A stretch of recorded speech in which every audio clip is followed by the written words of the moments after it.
Hi, I'm Rebecca Reinking and I've got a great little tip on how to make a tongue out of either like goo or Play-Doh to help a child know what the tongue should be doing for the K and G sounds. Now, a lot of kids will raise the front of their tongue up like this. So they'll say t, and the front of the tongue comes up and the back of the tongue stays down. What we want kids to do is keep the tip of the tongue or the front of the tongue down and just raise that back up like this, like that. So that's the movement that we want to do.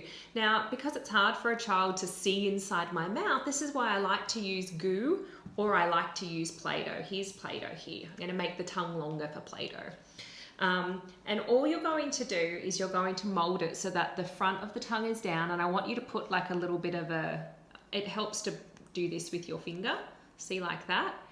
When you do it like that, you can show the child the movement that the tongue needs to do. So you can have it next to your mouth like this, g, or you can have it on the side. I think both perspectives help the child learn what they need to say or what their tongue needs to do for that sound. Now, one of the great things about using something like this is that it's big. As I mentioned, a child can't see inside of our mouth, so it is kind of hard to see what the tongue is doing.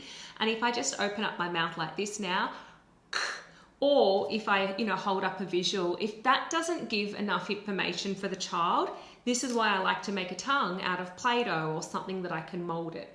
This is called a bouncing goo that I got from Kmart, because the child can easily see what they need to do. And then I can say the sound, I can have my tongue flat like this, and I can do the movement at the same time that I say the sound.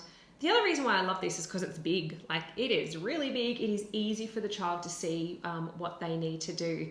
And it's especially useful for giving feedback on what the child is doing right now versus what we're trying to teach them.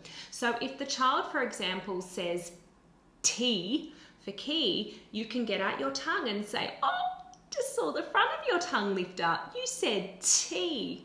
Or hold it this way. You said T. I saw the front lift up, but you're supposed to keep the front down. We just got to lift up the back. Key.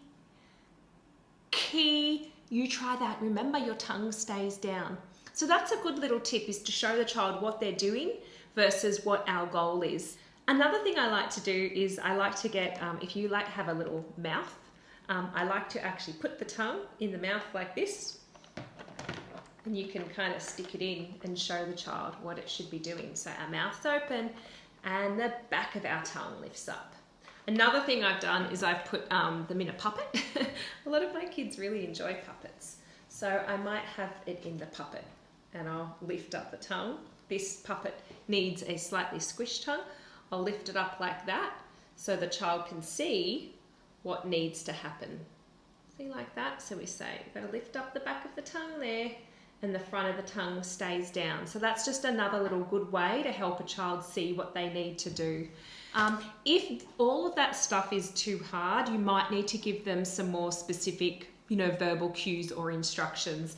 If you have our K and G sound handbook, we list in there, all the different types of ways you can explain what to do with the tongue. But a good little trick, and probably one of my favorite tips, is to start with the sound ah, because our mouth's open and our tongue's just down. Ah, and then I'll have the child slowly raise the tongue if they can. And sometimes I tell them to pretend to stick the tip of their tongue down behind their teeth so that they're not allowed to move it. So stick it down. Ah, and I can try to shape and get the K or G sounding a little bit more clearer. So I hope that's helped. I hope that you can make some Play-Doh tongues. I prefer pink. Anything pink, any goo or slime or Play-Doh that's pink, because it just mirrors the tongue a little bit more, and then your child can have fun making it too. The last tip I'll give you is using your hands. If you don't have puppets or a mouth model, your hand, this being the roof of your mouth, is a really, really, really good idea because it helps kids see what they need to do. So I would be telling them that that's the spot where their tongue needs to go, and I use the Play-Doh to show the movement. So try those. If that doesn't help, that's okay. I always preach that not every tip is going to work for every single child. It's our jobs as speech pathologists to try to match the right tip or cue or find the thing that clicks for the child.